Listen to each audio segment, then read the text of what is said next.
this be a bounce-back season for Wentz? Because they have a real team there. No, because bounce back is not 2019. This is the problem. People move the goalposts with Wentz, and they hallucinate, and they refuse to accept reality. They're living in an alternate set of facts universe. In 2017, Wentz, until he got hurt, was the best player in the NFL. That would be a bounce back. And why not? He's got the same coach or a guy who's on the staff. He's got a great offensive line. He's got a defense. Like, he's got every single thing he needs. No. What I'm not trying to hear is, well, he's a starter again. Because would that be a bounce back? After all, he was so bad, he lost his job as a starter. Meaning he's the worst starter in the league. And he lost his job, right? He wasn't one of the 32. No. 2019 drives me crazy. Because, like, I saw in the second half of 2019, look, we all get it right sometimes. We all get it wrong sometimes. You just got to give it up on this one, Stephen A., Wood, whoever wants to dispute this. Just give it up. In 2019, I saw a bad Carson Wentz getting worse and worse and worse in the second half of the season when he was winning these games against a terrible NFC East. An NFC East that every other sad sack quarterback in the division was beating those same teams he was beating, only easier than Carson Wentz was beating them.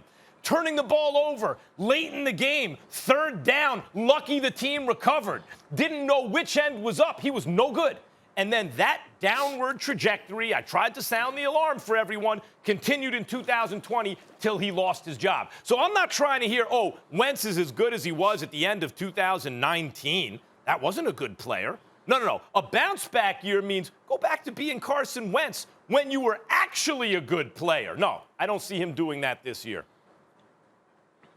Well, listen, Max, I think you're wrong. I will give you credit for this. I think that if there is anyone that could bring back that 2017, it's Frank Wright and the Indianapolis Colts, because they have the right infrastructure around Carson Wentz. And we can talk about, his, Carson Wentz psyche and everything that went on with the Philadelphia Eagles. But make no mistake about it. Frank Wright is pressing all the right buttons to build Carson Wentz back up. Yes, we know about the offensive line, the weapons, the defense. He has the personnel around him. But the most important thing that the Indianapolis Colts can do for Carson Wentz is rebuild him from the neck up. That's the process that we see with Carson Wentz right now. If that is the case, if that works, we're going to see Carson Wentz from 2017 because, again, the talent is there. It's all about the psyche with this guy. And if he's all in and his mindset is ready to go, yeah, we'll see that guy again with Indianapolis this year. Well, first of all, Max Kellerman, a couple of things. Number one,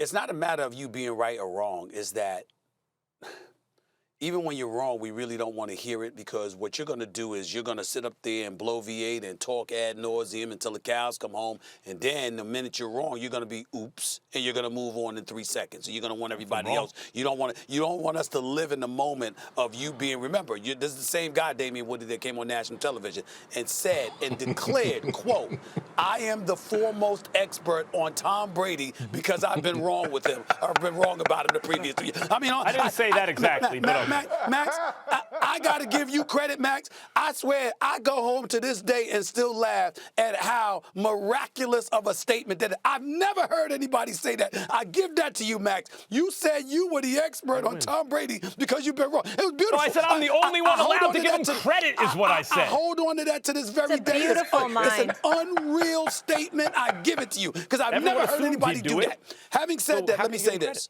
I have no problem, Max, with you saying the standard is 2017, not 2019. But when I'm speaking about that standard, I got news for you. I'm holding Carson Wentz to that standard as well, and I believe he can pull it off. Because of what Damien said, Frank Wright, because Jonathan Taylor is your running back, because Pascal and Pittman and T.Y. Hilton, they're your wide receivers. Because Frank Wright is your former quarterbacks coach, your former offensive coordinator, who was a part of your best season when you were 11-2 and a leading candidate for league MVP honors before you got hurt. We get all of that. But I got news for you. That same year that Carson Wentz was 11-2, that same year he had thrown for over 3,000 yards. That same year he had thrown for 33 touchdowns and just 7 interceptions. He only completed 60% of his passes. Mm-hmm. The next year, when he was 5-6 after coming back from that injury, he completed 69% of his passes. And Frank Reich was gone then. I believe that Frank Reich, with the personnel he's got surrounding him, and that offensive line, which is studdish, okay? When you consider what they bring to the table, he's going to be protected. He's going to have weapons to throw the football to, and he's going to have somebody to run the football in Jonathan Taylor. And a defense that's top 10, just like the offense was top 10. I got news for you. I believe Carson Wentz can resurrect his career. I think Frank Reich can pull it off, and my standard is not 2019. You're right, Max. It will be 2017. I'm glad you said that. I'm going to hold you to that because I think a lot of people are going to start shifting it. Well, he's starting again. He's like, okay, I'll say this. I'm glad you also pointed out the numbers in 2018 because in that 18 season, they were dead in the water. They were uninspired. He wasn't leading them to wins. Foles came in, replaced him. They caught fire, went to the playoffs, won a playoff game at Soldier Field on the road, almost beat them in New Orleans, almost won in New Orleans, right? So it's not just Carson Wentz's production. It's also the team's performance. That's what he did in 17. A bounce-back year to me would mean that. Hey, Max, real quick before Damien closes this out. Carson Wentz, they said, according to the people you spoke to, Max, that he was somebody that was audibling at the line of scrimmage, wasn't listening to the plays, et cetera, et cetera. So, obviously, Doug Peterson and those boys wanted him up out of there because his confidence is shot. He wasn't listening. Clearly, he didn't have enough faith in him. We didn't hear that when he was with Frank Reich, number one. And number two, the point that's proven about that is the fact that even after Carson Wentz is gone, Doug Peterson departed as well. So that tells us there was something about Doug Peterson as well, not just Carson Wentz. And I don't think that's going to be an issue with Frank Reich. Thanks for watching ESPN on YouTube. For live streaming, sports, and premium content, subscribe to ESPN+.